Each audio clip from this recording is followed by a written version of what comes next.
When the richest man in the room asked a question no one could answer, silence fell, until a voice from the back shattered everything. "Ladies and gentlemen, he's here." The words slipped out of the maitre d's mouth like a secret no one was supposed to hear, but in that grand ballroom, whispers traveled fast. Crystal glasses paused mid-air. Forks stopped scraping porcelain plates. Every head turned toward the entrance of the Marlowe Estate's gilded hall. Standing in the doorway was a man who could silence a room without saying a word. Sheikh Omar Al-Fayez, billionaire oil magnate, investor, a man whose name meant influence in ways most people in this room couldn't even spell out. He didn't just walk in, he glided, dressed in an immaculate white thobe, the traditional Middle Eastern attire draped over his frame like royalty.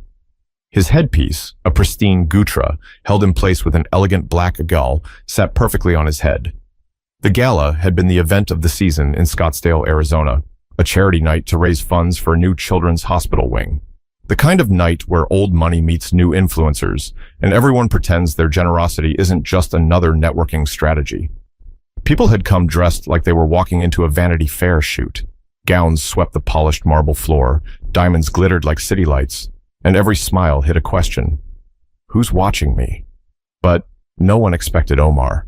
The moment he entered, you could feel the shift in the air. Men straightened their jackets. Women adjusted their dresses. Suddenly, every billionaire in the room wasn't the richest person anymore. Omar's presence alone made fortunes feel small. He didn't offer a polite nod. He didn't shake hands. Instead, he turned to his entourage, a group of stern-faced men in dark suits, and spoke in Arabic. His tone was calm, almost casual, yet commanding. And that's when the silence deepened, because no one understood him. People glanced at each other, fake smiles glued to their faces as if trying to decode his words from thin air. The chairman of the charity board, a red-faced man named Gerald Prescott, stuttered as he approached, forcing a laugh. "Ah, Sheikh Omar! Welcome, welcome! We're honored!" Gerald extended his hand, but Omar didn't take it. He kept speaking in Arabic, this time looking directly at Gerald as if expecting an answer. The poor man froze. Sweat began to form near his temple. The whispers grew louder now. "Does anyone, speak Arabic?" Gerald blurted out, desperate and grinning like he had everything under control. He didn't. Phones discreetly came out of clutches and tuxedo pockets. People started Googling phrases under the tablecloth, pretending to check messages. It was a mess of wealth and insecurity on full display. And then, right by the buffet table where no one was looking, someone did understand. Her name was Danielle Rhodes. She had been moving quietly through the crowd all evening, refilling champagne glasses, clearing empty plates, making herself invisible like every other server in the room. Danielle wasn't part of their world. She didn't belong to the high society or the luxury whispers. She wore a crisp black uniform, sensible shoes, and a name tag no one bothered to read. But her eyes, they didn't miss a thing. When Omar spoke, her head tilted slightly, her hands freezing for a second over a tray of petit four. The words he used weren't complicated, but the meaning behind them? Sharp. He wasn't making small talk. He was asking where the donation money was going, and why the promised hospital project hadn't even broken ground. Danielle's heart pounded. She shouldn't get involved. This wasn't her business. But something inside her stirred. Across the room, Gerald was stammering again, his cheeks now crimson. Sheikh Omar, English? Maybe? Omar's brows lowered slightly. He said something else in Arabic. The room grew even more uncomfortable. People were staring. The music that had been playing in the background felt like a bad joke now. And that's when Danielle put down the tray. Her legs moved before her mind could catch up. But no one was prepared for what came out of her mouth next. Before that moment, before all eyes turned to the woman no one had noticed, the Marlowe estate had been a symphony of wealth and calculated charm. Imagine this: chandeliers dripping with crystals that caught the golden glow of candlelight, polished marble floors reflecting the shine of shoes that cost more than most people's rent, and the faint aroma of truffle risotto weaving through the air like an expensive secret. The gala wasn't just a party, it was a chessboard, and every guest was a piece. You could almost see the strategies in motion. Smiles weren't just smiles. They were negotiations disguised as compliments. Conversations were investments. Every handshake was a deal waiting to happen. And then there was the contrast. People who blended into the background, the waitstaff, the servers like Danielle, the ones you only saw when your glass was empty or your plate was full. Danielle had worked plenty of events like this. Scottsdale was full of them. Charity balls, fundraisers, silent auctions, where the only thing louder than the bids was the hunger for status. Tonight was no different, except it was. She'd been on her feet since 3 p.m., setting tables, folding napkins into swans, making sure every crystal flute stood in perfect alignment. Her hands moved like clockwork, muscle memory built over years of service jobs. She didn't hate her work, but it wasn't her dream either. Truth? Danielle didn't even have a clear dream anymore. Life had a way of beating those out of you when bills came faster than paychecks. She checked her reflection in the mirrored wall earlier, her hair pulled back in a neat bun, her uniform spotless. Presentation mattered here, even when people looked straight through you, and they always did. Until now. Now the ballroom was a stage, and Sheikh Omar had taken center position without effort. Danielle wasn't shocked he showed up. Rumors had been swirling all night that a big donor was coming, but she hadn't expected this energy, this presence. He didn't just look powerful, he radiated it. And the way he spoke in Arabic, completely unbothered by the awkwardness his words created, was a power move Danielle recognized even if no one else did. This wasn't arrogance, it was intent. He wanted to see who would meet him where he was. Spoiler alert, no one did. Gerald Prescott was sweating bullets at this point. His voice cracked when he called for a translator, like he thought one might appear out of thin air. Guests exchanged nervous laughs, some pretending they understood what was happening, while others pulled out their phones to check messages, secretly fumbling with translation apps. Danielle could almost hear their thoughts. Why doesn't he speak English? Doesn't he know where he is? But Omar knew exactly where he was, and Danielle knew exactly what he was saying. She'd learned Arabic years ago, not in school, not because she had a plan to use it at a fancy gala. Life had just taken her there. A chapter she didn't talk about much, a chapter no one in this room could imagine. Her fingers tightened on the tray she carried, knuckles whitening for a second as the conversation echoed in her head. Where is the accountability for this project? Promises were made, millions pledged, and yet, nothing. That wasn't small talk. That was a demand, and no one else understood it. Her heartbeat thudded like a drum line. She could ignore it. Stay invisible like always. Just refill glasses, clear plates, keep smiling that polite smile no one ever really looked at. But then Gerald laughed nervously again, his voice pitching higher as he repeated, Sheikh Omar, English, please? The tone grated on Danielle. Not because Gerald didn't speak Arabic, most people didn't, but because of the arrogance in assuming Omar should cater to them, in assuming that language equals worth.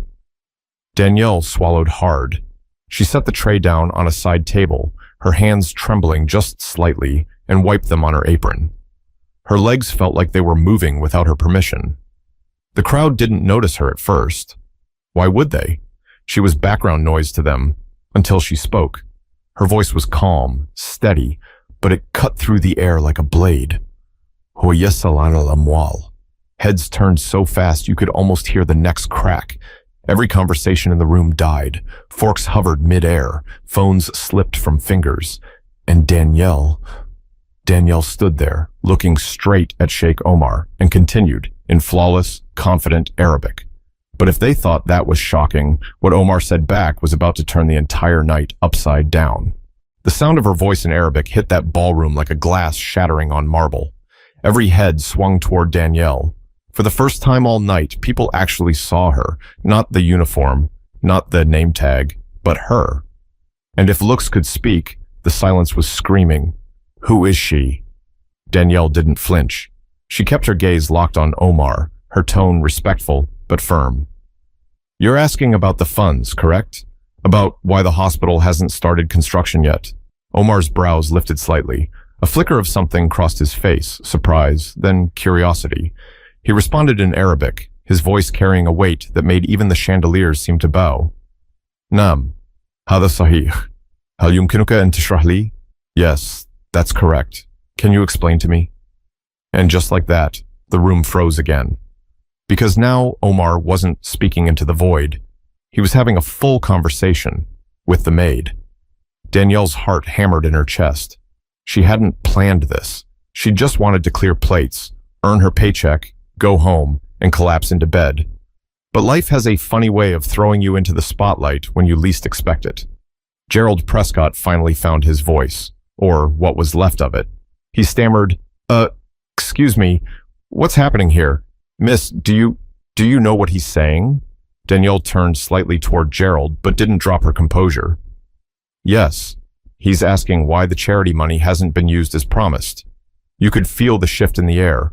Guests exchanged looks. Some were intrigued. Others were annoyed. But most, they were embarrassed, because the woman they hadn't noticed all night had just become the most important person in the room. Omar said something again, this time softer, but his eyes never left hers. أنت تتحدثين العربية بطلاقة. من أين تعلمت ذلك?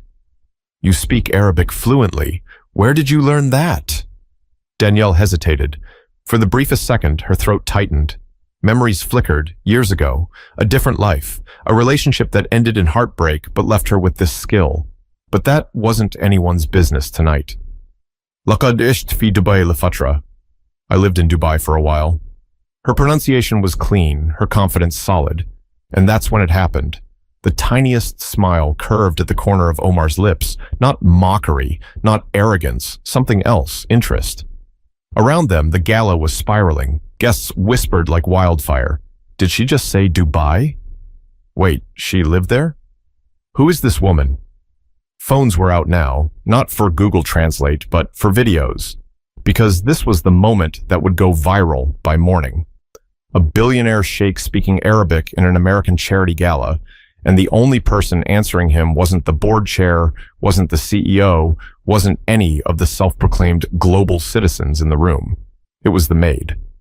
Gerald, desperate to reclaim control, cleared his throat. Miss Rhodes, Danielle, is it? Yes, thank you, but we'll handle this from here. He waved a dismissive hand, the kind that said, "You've done enough.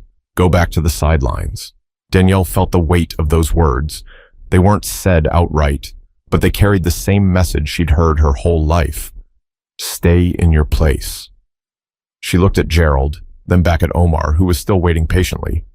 And something inside her shifted, because for the first time in years, someone wasn't looking through her. Omar was looking at her, listening to her. She squared her shoulders and translated Gerald's flimsy excuses in Arabic, keeping her tone neutral, even though the words tasted bitter in her mouth. He says there have been delays, but everything is under control. Omar's eyes narrowed slightly, and his next words made Danielle's stomach twist. هو يقول حقيقة? Is he telling the truth? Danielle hesitated. For a split second, she could feel the weight of both worlds pressing on her. The safe choice? Lie. Keep her head down. Pretend everything was fine. But safe choices never change lives. She inhaled slowly and answered, her voice barely above a whisper but clear enough for Omar to hear. La. No. But that single word? It didn't just silence the room. It lit a fuse that was about to blow the entire night wide open. The sound of that no was heavier than the chandeliers above. It didn't just float in the air. It dropped like a stone into a still lake, sending ripples through every pair of eyes locked on her. Gerald's jaw practically hit the floor. Excuse me? What did you just say to him? His voice cracked like glass under pressure.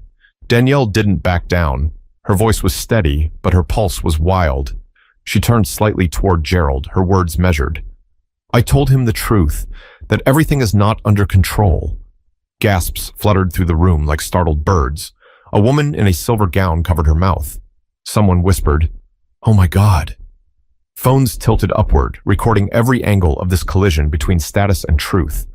Omar didn't flinch. He didn't blink. He simply studied Danielle, his eyes sharp yet calm, like a man who had been waiting for honesty all night. Then, in Arabic, he spoke again. أخبريني, لماذا تقولين ذلك? Tell me, why do you say that? Danielle swallowed hard. Her palms were slick now, her heart banging against her ribs like it wanted out. She didn't owe this room anything. But Omar, he asked her directly, and something about being acknowledged in a way she hadn't felt in years, made her speak. لأنني سمعت حديثهم في المطبخ. المشروع لم يبدأ حتى. الأموال مفقودة أو تم إنفاقها في أماكن أخرى. Because I overheard them in the kitchen. The project hasn't even started. The money is missing or spent elsewhere. You could have heard a pin drop. Every head swiveled toward Gerald now, their eyes slicing through his glossy smile like blades. His face turned crimson, then pale, then a shade of purple Danielle didn't know existed. What? This is outrageous. She's a server. She doesn't know what she's talking about. Gerald spat, his words trembling with panic. But Danielle wasn't finished. She turned back to Omar, ignoring the way whispers clung to her like smoke. أنا آسفة أن أقول ذلك أمام الجميع لكنك تستحق أن تعرف. I'm sorry to say this in front of everyone, but you deserve to know. And that was it. That was the moment. The one no one saw coming. The maid who dared to tell the truth in a room built on lies. Omar leaned back slightly, exhaling a long, deliberate breath. Then he spoke. Not to Gerald, not to the board members fidgeting in their designer suits, but to her. Ma ismak. What is your name? Danielle hesitated for half a second. No one had asked her that all night. Not one person. She straightened her shoulders, her voice clear. Danielle Rhodes. Omar repeated it slowly, like he was tasting the sound. Danielle. His eyes softened, just a fraction, but his tone still carried authority when he turned back to Gerald and switched to English for the first time that night. Mr. Prescott, he said, his voice deep and controlled, I think we need to talk. The crowd buzzed with nervous energy now. People shifted, murmured, stared. Some were secretly thrilled to watch Gerald squirm. Others looked like they wanted to vanish into the floor. But no one was watching Gerald anymore. They were watching Danielle, the woman who had just cracked the glossy surface of this entire event. Gerald stammered something about misunderstandings and donor relations. But Omar silenced him with a single glance. That kind of power? You don't fake it. Then, to everyone's shock, Omar turned back to Danielle and said something that made her stomach flip. Tali, emshi mai. Come, walk with me. A collective gasp swept through the room. The billionaire Sheikh wasn't just acknowledging the maid, he was inviting her into his world, right there in front of everyone. Danielle froze for a heartbeat. Every instinct screamed, don't do it. Stay where you belong. Don't make this worse. But deep down, she knew the truth. This was a crossroads. One of those moments life doesn't hand you twice. Her legs moved. One step, then another. And the crowd parted like a wave as she walked beside Omar, feeling every set of eyes burning holes into her back. But what Omar wanted to tell her in private, that was something Danielle could have never imagined, even in her wildest dreams. As Danielle followed Omar through the throng of glittering gowns and tailored tuxedos, it was like stepping through a storm of whispers. They weren't even trying to hide it anymore. Who is she? Did you hear that? She speaks Arabic. Why is he taking her with him? Oh, this is going to be everywhere by morning. Phones were tilted, cameras snapping discreet photos that weren't so discreet. The glow of screens lit faces twisted in curiosity, envy, and thinly veiled disdain. Danielle felt every stare like heat against her skin, but she didn't slow her steps. Her breath came shallow, her pulse hammering, but she kept her head high. Omar led her toward the rear corridor, a quieter part of the estate reserved for staff access and private discussions. The music faded behind them, replaced by the soft echo of their footsteps on the polished marble. When they were finally alone, he stopped, turned, and for the first time, Danielle realized just how tall he was. His presence had filled the ballroom like a tidal wave, but here, up close, he was something else. Composed, controlled. Yet there was an intensity in his eyes that made it hard to look away. Aridik and tashrahi li kul shay. I want you to explain everything to me. Danielle inhaled sharply, then exhaled slow, grounding herself. سمعتهم يتحدثون في المطبخ. المشروع لم يبدأ بعد. قالوا إن الأموال تم استخدامها لتغطية نفقات شخصية لبعض الأعضاء. I heard them talking in the kitchen. The project hasn't started yet. They said the money was used to cover personal expenses for some members. Omar's jaw tightened, not in anger, but in focus. He paced a short line before stopping in front of her again. His voice dropped, low and deliberate. أتعلمين ماذا يعني هذا? Do you know what this means? Danielle hesitated. إنه كان سيكتشف الحقيقة عاجلا أم آجلا. That you were going to find out the truth sooner or later. A slow smile curved his lips, not mocking, more like admiration. Sahih. Correct. Then his tone shifted, softer now. ولماذا أخبرتني؟ لم يكن عليك أن تتدخلي. And why did you tell me? You didn't have to involve yourself. Danielle looked down at her hands for a second. She thought about lying, about saying something neat and polite like, because it was the right thing to do. But the truth was messier. لأنني كرهت أن أراهم يكذبون أمامك وكأنك لا تستحق الحقيقة. Because I hated seeing them lie to you like you didn't deserve the truth. Silence stretched between them for a beat. Then two, until Omar said something that made her heart stop. تعلمين أنت مختلفة عنهم. You know, you're different from them. Her eyes flicked up, surprised. ماذا تقصد? What do you mean? He didn't answer right away. He studied her, his gaze searching, calculating, almost as if he was trying to read the parts of her life she kept hidden. Finally, he spoke in English, his voice smooth as polished steel. You don't play their game. You speak truth when everyone else speaks comfort. That is rare. Danielle swallowed hard. She didn't know what to say to that, so she stayed quiet. Omar stepped closer, not threatening, but commanding. Tell me, Danielle, what are you doing here? The question hit like a punch, because it wasn't about tonight. It was bigger than that. What are you doing with your life? Why are you serving canapes when you clearly belong somewhere else? She felt her throat tighten, words clawing to come out. But before she could answer, a loud, frantic voice cut through the corridor. Mr. Alfayez, please, just 1 minute. Gerald came barreling toward them, his face glistening like a man who'd just wrestled with panic in the bathroom mirror. 2 board members trailed behind him like obedient shadows. Sir, Gerald puffed, forcing a smile so wide it looked painful. This is all a terrible misunderstanding. Whatever this, employee told you, it's not accurate. There are complexities, of course, but Omar raised a hand, just a slight movement, but it shut Gerald down mid-sentence. His voice, when it came, was cold enough to freeze water. Enough. Gerald blinked, his mouth opened, then closed. He wasn't used to being dismissed like that, not in his own world. Omar turned back to Danielle, and that's when he said the words that sent the night spinning in a direction no one could have predicted.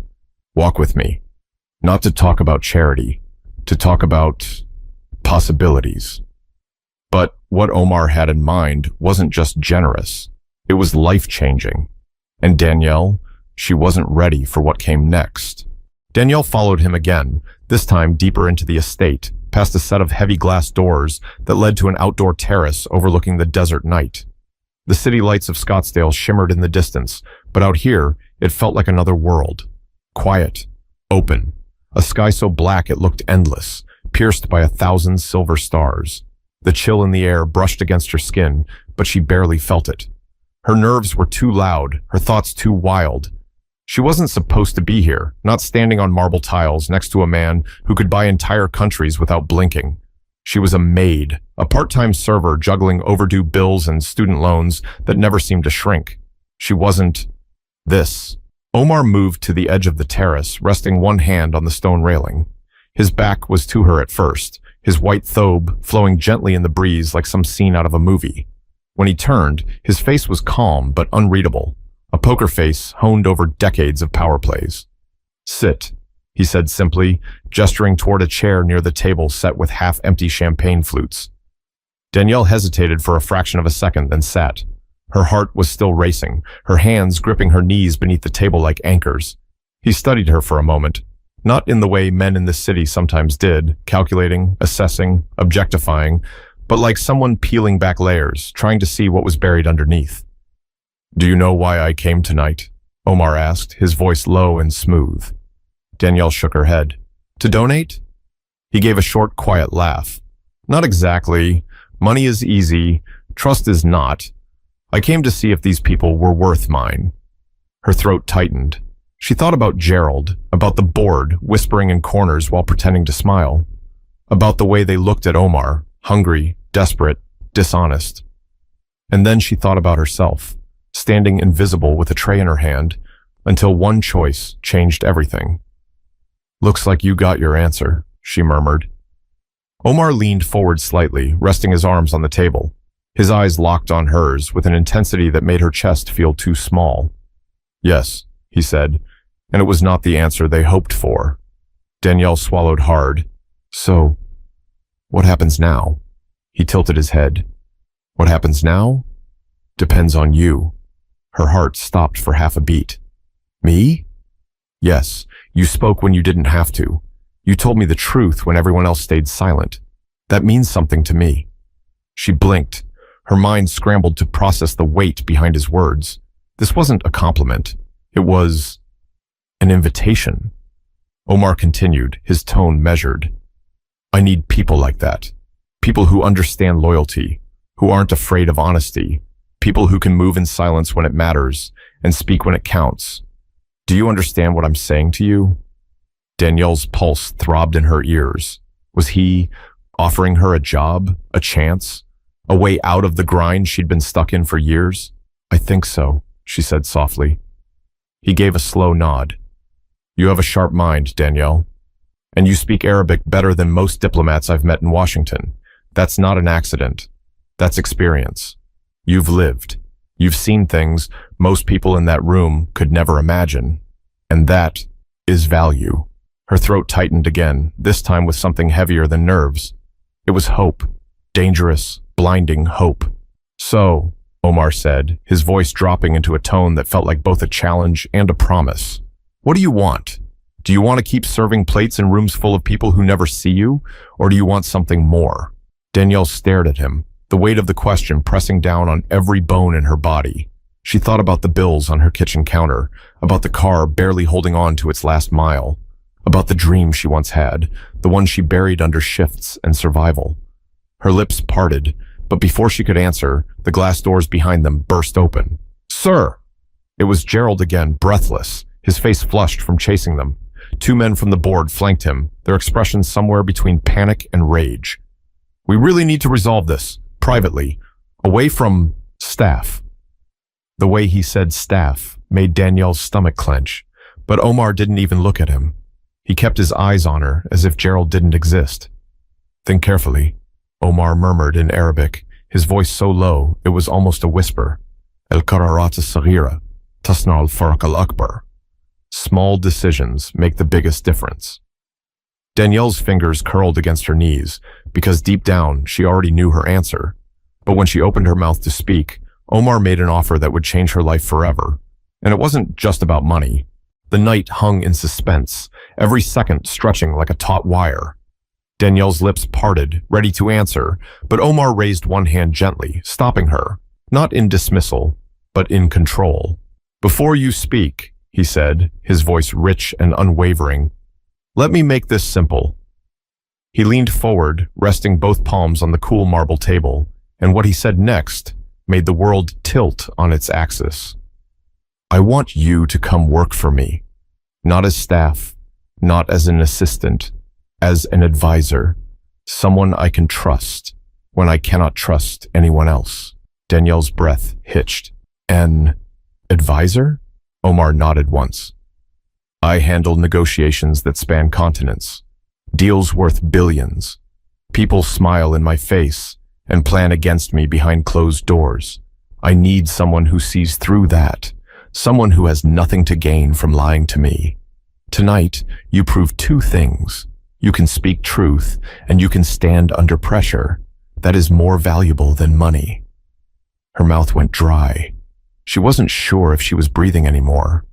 "But why me? You don't even know me." A flicker of a smile touched his lips. "That's where you're wrong. I know everything I need to. You've worked hard in silence. You've lived outside their glass towers, so you understand the world for what it is, not what it pretends to be. And above all, Danielle." He paused, his tone sharpening like a blade. "You speak when it matters. Most people never do."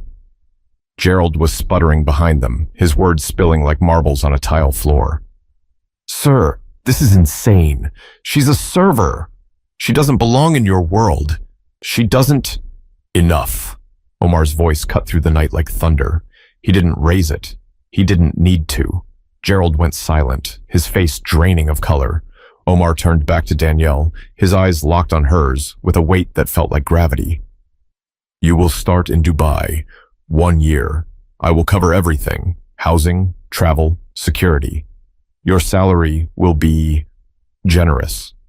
How generous? She asked before she could stop herself. His smile widened slightly, as if he appreciated the boldness. 7 figures. Danielle's knees nearly buckled. A year ago, she was rationing groceries to pay her electricity bill. And now, a billionaire was offering her a future she couldn't even imagine in her wildest dreams. The terrace felt smaller, the stars brighter, the silence heavier. Because this wasn't just a job offer. This was a door swinging open to an entirely different life. Think about it, Omar said, his voice soft now, like velvet over steel.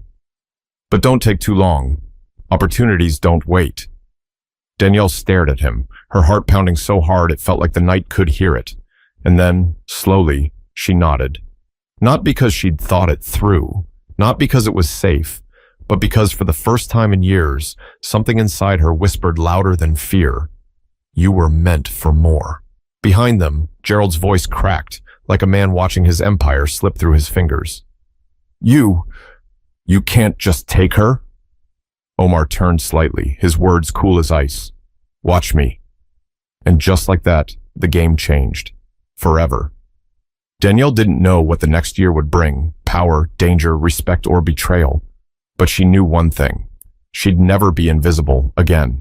Because sometimes, one small decision, one word, one truth, can turn an ordinary life into something extraordinary. Never underestimate the value of integrity. In a world where everyone's performing, authenticity isn't just rare, it's powerful. If you believe honesty can change lives, share this story with someone who needs that reminder today. And subscribe for more stories that prove your voice matters.